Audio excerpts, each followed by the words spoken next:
आज की एक्सप्लेनेशन की शुरुआत करने से पहले दोस्तों मेरे दूसरी चैनल क्लाइमेक्स सिविल पर पोस्टेड न्यू सीरीज एंजॉय करना मत भूलना, जिसकी सारे एपिसोड्स पोस्ट हो चुके हैं। और अगर आपको मेरा काम जरा भी पसंद आता है तो आपसे छोटी सी विनती है कि प्लीज मेरे वीडियोस को लाइक और क्लाइमेक्स सिविल को सब्सक्राइब जरूर करें, इससे मुझे बहुत मदद मिलती है। तो चलिए अब शुरुआत करते इस मूवी के एक्सप्लेनेशन से। फिल्म की शुरुआत में हमें बताया जाता है कि 50 साल पहले फॉर्मिक्स नाम के एलियंस ने पृथ्वी पर हमला किया, जिसमें लाखों लोग मारे गए। लेकिन मिलिट्री के एक कमांडर ने अपने फाइटर जेट को एलियंस के मदरशिप में दे मारा, जिससे इंसानों की जीत हो गई। उस हमले के बाद से इंटरनेशनल फ्लीट ने दुनिया भर के बेहतरीन बच्चों को ट्रेनिंग देना शुरू कर दिया, क्योंकि बच्चे ज्यादा सोचने के बजाय अपनी मन की बात सुनते हैं और बिना डरे फैसला ले सकते हैं। इसलिए काफी सारे बच्चों को बचपन से ही युद्ध वाले वीडियो गेम्स के जरिए ट्रेन किया जाने लगा, ताकि वो फॉर्मिक्स के वापस लौटने पर पृथ्वी की रक्षा कर सके। अब इस इंट्रोडक्शन के बाद हमें एंडर नाम का लड़का दिखाया जाता है, जो खुद से बड़े लड़के के साथ ट्रेनिंग वाली वीडियो गेम खेल रहा होता है। जबकि कंट्रोल रूम में बैठे उनके सीनियर आपस में एंडर को लेकर बात कर रहे होते हैं कि एंडर ही वो लड़का है जो आगे जाकर फॉर्मिक्स को हराएगा।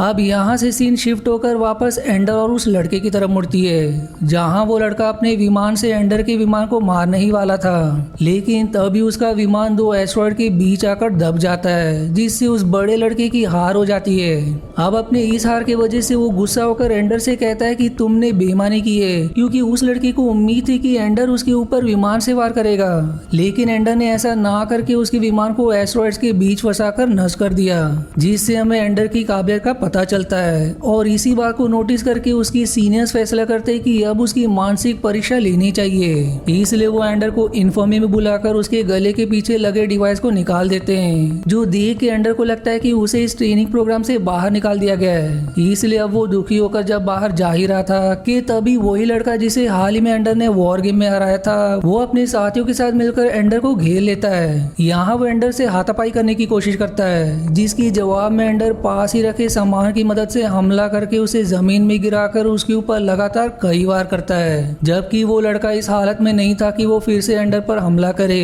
लेकिन एंडर फिर भी उसे बहुत मारता है। वहीं दूसरी तरफ वो ऑफिसर्स इस घटना को अपनी स्क्रीन पर देख पा रहे होते हैं, जिसके बाद सीन शिफ्ट होकर हमें एंडर का घर दिखाया जाता है, जहां वो अपनी बहन नेम वैलेंटाइन से बताता है कि ट्रेनिंग सेंटर वालों को लगा कि मैंने वॉर गेम में बेईमानी की है, और साथ ही साथ मैंने उस लड़के के घायल होने के बावजूद उसे पीटना नहीं छोड़ा, जिस कारण मुझे ट्रेनिंग सेंटर से निकाल दिया गया। यहाँ वो लोग ये बात चर्चा ही कर रहे थे कि तभी उस कमरे में उनका बड़ा भाई पीटर आता है, जिसे पहले ही ट्रेनिंग सेंटर से निकाल दिया गया था। वो आते ही एंडर की निकाले जाने के ऊपर मजाक बनाते हुए उसे लड़ने की चुनौती देकर उससे लड़ने लगता है। लड़ाई के दौरान पीटर एंडर का गला दबाने लगता है, जिस पर वैलेंटाइन उसे रोक लेती है। अब अगले सीन में हम कर्नल हिरम और मेजर एंडरसन को एंडर के घर में देखते हैं, जहां कर्नल बताते हैं कि एंडर को निकाला नहीं गया, बल्कि वो लोग उसकी परीक्षा ले रहे थे कि वो ऐसे परिस्थिति में खुद को कैसे संभालेगा। जिसके बाद कर्नल हिरम मुझसे सवाल करते हैं कि जब वो लड़का तुमसे हार चुका था तो तुम उसे लगातार क्यों मारे जा रहे थे। इस पर एंडर जवाब देता है कि मैं उससे सिर्फ एक लड़ाई नहीं बल्कि आगे की सारी लड़ाई जीतना चाहता था। यहाँ एंडर की बातों से हम समझ पाते हैं कि वो उस लड़के को ऐसा सबक सिखाना चाहता था ताकि वो फिर से उसे परेशान करने की सोचे भी ना। वहीं अब एंडर को आगे की ट्रेनिंग के लिए स्पेस यानी कि अंतरिक्ष में बैटल स्कूल ले जाया जाता है, जहाँ उसी की उम्र के और भी लोग होते हैं। बैटल स्कूल में एंडर और बाकी लोगों को सर्जन जेम्स सारे नियम समझाकर उन्हें उनकी क्लास में भेज देते हैं, जहाँ एक बड़ी स्क्रीन पर एलियन से लड़ाई वाली वीडियो चल रही थी, जिसमें मेजर एकम ने अपने फाइटर जेट को एलियंस की मदरशिप से टकराकर इंसानों को जीत दिलाई थी। और इस लड़ाई में मेजर एकम के बलिदान के कारण ही इंसान सुरक्षित थे। लेकिन अब आगे की लड़ाई के लिए उन बच्चों को तैयार किया जा रहा है। फिर कर्नल ह्यून सभी बच्चों को लेकर जीरो ग्रेविटी वाले बैटल रूम में ले जाते हैं, जहाँ उन बच्चों को लड़ने की ट्रेनिंग दी जाती है। अब इसी तरह उन्हें ट्रेनिंग करते हुए काफी दिन बीत जाते हैं, जहाँ वेंडर नोटिस करता है कि उसने इस बैटल स्कूल से अपनी बहन वैलेंटाइन को जितने भी ईमेल्स किए थे उनका कोई जवाब नहीं मिला, जिससे वो समझ जाता है कि उनके ईमेल्स को ब्लॉक किया गया है। जो बात कर्नल ह्यूम से पूछने पर वो बचाव में कहते हैं कि मैं नहीं चाहता कि तुम लोगों का ध्यान भटके। अब आगे हम एंडर को एक वीडियो गेम खेलते देखते हैं, जिसमें वो एक चूहा था और उसके सामने दो ग्लास रखे हुए थे। तभी वहाँ एक जायंट आकर उस चूहे यानी कि एंडर से कहता है कि एक ग्लास में जहर है जबकि दूसरे में नहीं, इसलिए यदि तुम सही ग्लास का चुनाव करते हो तो मैं तुम्हें आगे जाने दूंगा। जिस पर एंडर एक ग्लास को चुनता है, पर उसमें जहर होने के कारण वो उस गेम में मारा जाता है। तब वो फिर से गेम शुरू करके दूसरा ग्लास चुनता है, लेकिन इस बार भी वो मारा जाता है, यानी कि दूसरे ग्लास में भी जहर था। इसलिए वो तीसरी बार गेम खेलता है और इस बार वो किसी भी ग्लास को ना चुनकर जायंट की आंखों में छेद करके उसे जान से मार देता है, जिससे वो इस गेम के पहले लेवल को पार कर लेता है। यहाँ बेंडर अपने दोस्त को बताता है कि यदि मैं नियम से चलता हूँ तो हर बार हार जाता हूँ, लेकिन नियम को ना मानकर लड़ाई का रास्ता चुनने पर जीत जाता हूँ। और इस गेम को कर्नल हिरम और एंडरसन मॉनिटर कर रहे होते हैं, इसलिए वो एंडर की समझदारी से प्रभावित होकर उसे प्रमोट करके सैलेमेंडर की टीम के साथ ट्रेनिंग के लिए भेज देते हैं। पर वहां जाने पर सैलेमेंडर टीम का कैप्टन नेम बोंजो एंडर को छोटा बच्चा समझकर उसके साथ अच्छा व्यवहार नहीं करता। पर इसी टीम में पेट्रा नाम की एक लड़की से एंडर की दोस्ती हो जाती है, जो उसके खाली समय में एंडर को ट्रेनिंग दिया करती थी। लेकिन इस बार का पता चलने पर बोंजो उसे पेट्रा से दूर रहने की धमकी देता है, पर एंडर बोंजो से अकेले में बात करने की इजाजत लेकर उल्टा उसे ही धमका देता है। फिर दूसरे दिन बोंजो की टीम का दूसरी टीम से मैच होता है, जहां वो एंडर को अगले आदेश तक दरवाजे पर ही रुकने को कहकर बाकी लोगों के साथ दूसरी टीम से लड़ने लगता है। अब काफी देर के बाद भी जब वो एंडर को मैच में नहीं बुलाता तो वो खुद ही पेट्रा की मदद करने के लिए बैटल रूम जाकर दुश्मन टीम के सभी लोगों को मार गिराता है, जो देखकर कर्नल हिरम बहुत खुश होते हैं। अब रात के समय एंडर फिर से वही वीडियो गेम खेलता है, जिसमें आगे जाने पर उसे एक एलियन नजर आता है, जो देखते ही देखते वैलेंटाइन का रूप लेकर एक खूबसूरत महल की ओर जाने लगता है। लेकिन थोड़ी दूर जाने पर भी उस महल के ऊपर हमला होने लगता है, जिससे वो महल पूरी तरह से नष्ट होकर एक खंडर बन जाता है। इतने में अब वो चूहा एंडर का रूप लेकर वैलेंटाइन के पीछे पीछे उस खंडर में प्रवेश करता है, जहां वैलेंटाइन के साथ साथ उसे पीटर नजर आता है। उधर हिरम, जो मेजर एंडरसन के साथ इस गेम को देख रहे थे, वो एंडरसन से कहते कि आखिर इस गेम में पीटर कैसे आ गया, जिसके जवाब में एंडरसन बताते कि ये एक माइंड गेम है जो एंडर के दिमाग से जुड़ा हुआ है और इसमें आने वाले सभी कैरेक्टर उसके दिमाग की उपज है। फिर दूसरे दिन कर्नल हिरम एंडर से सवाल करते हैं कि बैटल रूम में तुमने बोंजो की बात क्यों नहीं मानी, जबकि वो तुम्हारा कैप्टन था। जिस पर एंडर जवाब देता है कि मैं किसी की भी बात सिर्फ इसलिए नहीं मान सकता क्योंकि वो मुझसे ऊपर की रैंक का है, बल्कि यदि बोंजो एक अच्छा लीडर होता तो वो सबकी बातों को सुनकर ऐसी योजना बनाता जिससे उसकी टीम जीत जाती, पर उसने ऐसा नहीं किया, जिस कारण मैंने उसकी बात ना मानकर अपनी टीम को मैच जिताया। अब उसके इस जवाब और काबिलियत को देखते हुए कर्नल उसे खुद की टीम बनाने का प्रस्ताव देते हैं, जिसके बाद एंडर एक टीम बनाकर उन्हें ट्रेन करता है, जिस टीम को पीटर भी ज्वाइन करती है। फिर कुछ दिनों बाद उसकी टीम का बोंजो की टीम से मैच होता है और इस मैच के दौरान एंडर अपनी सूझबूझ से काफी सारे फॉर्मेशन बनाकर बोंजो की टीम को बड़ी आसानी से हरा देता है, जिस कारण बोंजो की बेइज्जती हो जाती है क्योंकि उसकी टीम आज तक एक भी मैच नहीं हारी थी।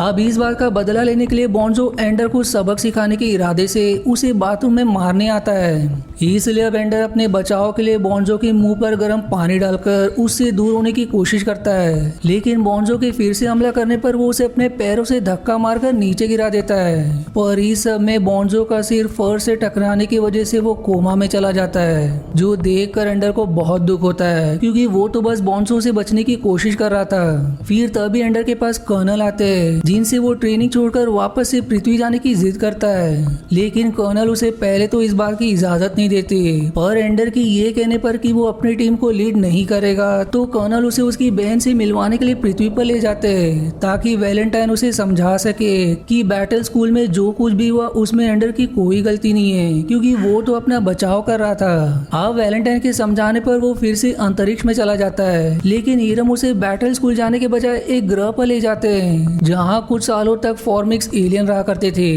कर्नल हिरम उसे बताते कि मेजर रेकेम के बलिदान के 27 साल बाद हमने फॉर्मिक्स को इस ग्रह से खदेड़कर उन्हें वापस से उनके ग्रह भेज दिया। जहां कर्नल की बात सुनकर एंडर उनसे सवाल करता है कि यदि हमने फॉर्मिक्स को वापस से उनके ग्रह भेज दिया तो हम उनसे लड़ने के लिए क्यों जा रहे हैं। जिस पर कर्नल बताते हैं कि जिस तरह तुमने पृथ्वी के ट्रेनिंग सेंटर पर उस लड़के को इसलिए मारा ताकि वो फिर से कभी हमला करने की ना सोचे, ठीक उसी तरह हम इन फॉर्मिक्स एलियन को ऐसा सबक सिखाना चाहते हैं ताकि वो पृथ्वी पर हमला करने का ख्याल भी अपने मन में ना लाए। अब शाम के समय जब एंडर अपने कमरे से बाहर की तरफ देख रहा होता है कि तभी तभी एक ऑफिसर उसके कमरे में आकर उस पर हमला कर देते हैं, पर उनकी उम्र का लिहाज करके एंडर उनके ऊपर कोई वार नहीं करता।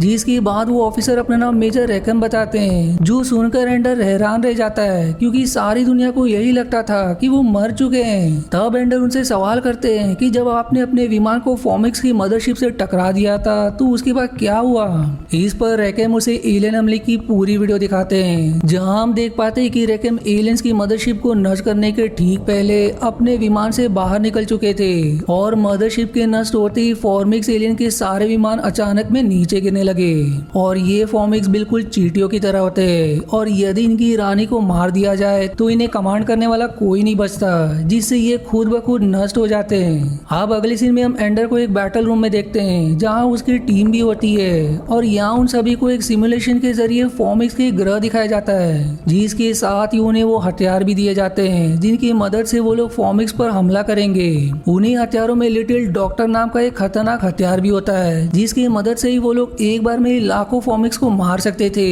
और इस हथियार को चलाने की जिम्मेदारी पेट्रा को दी जाती है। वहीं उन सभी को इस सिमुलेशन के जरिए युद्ध की प्रैक्टिस करनी थी ताकि वो असल युद्ध में जीत हासिल कर सके। अब इसके बाद वो सभी सिमुलेशन के जरिए अपनी ट्रेनिंग शुरू करते हैं, जहां एंडर की टीम जिसका नाम ड्रैगन होता है वो देखते हैं कि वो एलियंस किसी बर्फ जैसी जगह से पानी निकाल रहे हैं, लेकिन इससे पहले कि ड्रैगन टीम उन पर हमला कर पाती फॉर्मिक्स को पता चल जाता है कि इंसान हमला करने वाले हैं, इसलिए वो भी बिना देरी किए ड्रैगन टीम पर टूट पड़ते हैं। जिसके जवाब में एंडर अपनी टीम के आधे लोगों को सामने से तो बाकियों को बर्फ के नीचे से हमला करने का आदेश देता है और इस तरह वो लोग फॉर्मिक्स पर भारी पड़ने लगते हैं। पर थोड़ी ही देर में फॉर्मिक्स उनके विमानों को नष्ट करके उन्हें हरा देते हैं, यानी कि एंडर की टीम का मिशन फेल हो जाता है। अब ये देखकर हीरोम और रेकम मुझसे कहते हैं कि ये तो सिर्फ एक सिमुलेशन था, इसलिए तुम्हें ज्यादा परेशान होने की जरूरत नहीं है, लेकिन ये बात ध्यान रखना कि अगले सिमुलेशन की प्रैक्टिस के बाद हम असल युद्ध के लिए जाएंगे, इसीलिए अब की बार बेहतर योजना के साथ काम करना। वहीं अब रात के समय एंडर अपनी बहन वैलेंटाइन से वीडियो कॉल पर बात कर रहा होता है, जहां वो वैलेंटाइन से वह करता है कि हमें फॉर्मिक्स से बात करने की कोशिश करनी चाहिए, जिस पर वैलेंटाइन उसे याद दिलाते है कि वो एलियंस बोल ही नहीं सकते। साथ ही साथ वो उसे ये भी समझाती है कि उन एलियंस ने लाखों इंसानों को मारा है, इसलिए उनसे बात करने का तो सवाल ही पैदा नहीं होता। फिर अगले दिन एंडर और उसकी ड्रैगन टीम की आखिरी ट्रेनिंग शुरू होती है, जिसमें इस बार की सिमुलेशन के लिए उन्हें लिटिल डॉक्टर का प्रयोग भी करना था, जो एक हमले करने के 2 मिनट बाद भी दूसरा हमला कर सकता था। यहाँ रेकम उन्हें बताता है कि ये सिमुलेशन फॉर्मिक्स के ग्रह का है, यानी कि असल युद्ध के दौरान आपको इसी ग्रह पर युद्ध करना होगा। आप सिमुलेशन में एंडर देखता है कि फॉर्मिक्स अपने ग्रह के सामने इस तरह से खड़े मानो वो उसे सुरक्षा कर रहे हो। इस पर अब एंडर बहुत से छोटे विमान को हमला करने का आदेश देता है और मौका मिलते ही वो पेट्रा को इशारा करके लिटिल डॉक्टर का प्रयोग करने को कहता है, जहां लिटिल डॉक्टर की खतरनाक बीम से एक ही बार में लाखों फॉर्मिक्स मारे जाते हैं। पर उस ग्रह में और भी फॉर्मिक्स अपने विमान लेकर आते हैं, जिसका मतलब ये है कि अभी बहुत सारी रानी फॉर्मिक्स जिंदा है, जिन्हें एक साथ खत्म करने के लिए एंडर उनके ग्रह को ही खत्म करने का फैसला करता है। लेकिन लिटिल डॉक्टर को फिर से हमला करने के लिए 2 मिनट का समय चाहिए था, इसलिए वो अपनी टीम को आदेश देता है कि वो लोग बहुत सारे विमानों से लिटिल डॉक्टर को ढक दे, ताकि फॉर्मिक्स के हमले में लिटिल डॉक्टर को कुछ न हो। वहीं 2 मिनट होते ही वो अपने सभी विमानों को लिटिल डॉक्टर के सामने मौजूद फॉर्मिक्स के विमानों को नष्ट करने का आदेश देता है, ताकि लिटिल डॉक्टर की बीम सीधे उनके ग्रह से टकराए, न कि किसी अन्य विमान से।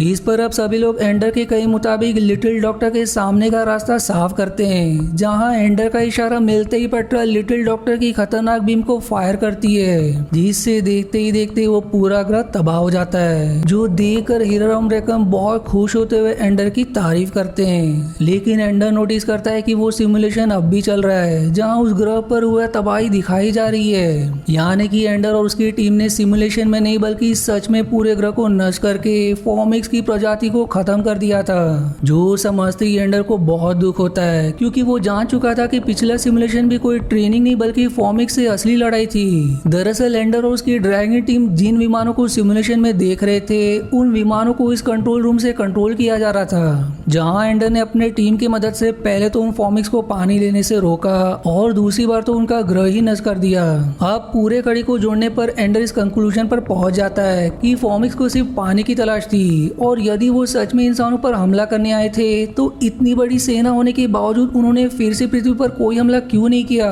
इतने में ही उसे और चमकता है कि वो जो माइंड गेम खेल रहा था उस गेम के जरिए फॉमिक्स की रानी उससे संपर्क करना चाहती थी, जिसके बाद वो सामने मौजूद खंडर में अकेले ही चला जाता है क्योंकि वो वीडियो गेम वाले खंडर की तरह था। अब वहां जाने पर उसे एक फॉमिक्स का अंडा और एक रानी फॉमिक्स मिलती है क्योंकि इंसानों द्वारा इस ग्रह पर हमला करके फॉमिक्स को उनके ग्रह भेजे जाने के बावजूद वो यहीं रुक गई थी। वो रानी फॉमिक्स एंडर को मार ही देती, लेकिन उसकी आंखों में पश्चाताप के आंसू देखकर वो उसे फॉमिक्स के आखिरी अंडों को किसी सुरक्षित जगह पर पहुंचाने की जिम्मेदारी देती है क्योंकि उस अंडे में भी एक रानी फॉमिक है जो आगे जाकर अपनी प्रजाति को जन्म दे सकती है। अब मूवी की आखिरी सीन में हमें एंडर की आवाज से बताया जाता है कि ड्रैगन टीम को जीत दिलाने के लिए उसे खुद भी एक स्पेसशिप दी गई है और अब एंडर उस स्पेसशिप से किसी ऐसी ग्रह की तलाशी कर रहा है जहां वो उस अंडे की मदद से फॉमिक्स की प्रजाति को वापस से बचा सके। और फिर इसी मिक्स फीलिंग के साथ ये बेहतरीन मूवी यहीं समाप्त हो जाती है। आशा है आपको मेरी एक्सप्लेनेशन पसंद आई। यदि हाँ तो प्लीज वीडियो को लाइक करना और चैनल को सब्सक्राइब करके सपोर्ट करना ना भूलें। मिलते हैं अगले एक्सप्लेनेशन वीडियो में, तब तक के लिए धन्यवाद दोस्तों।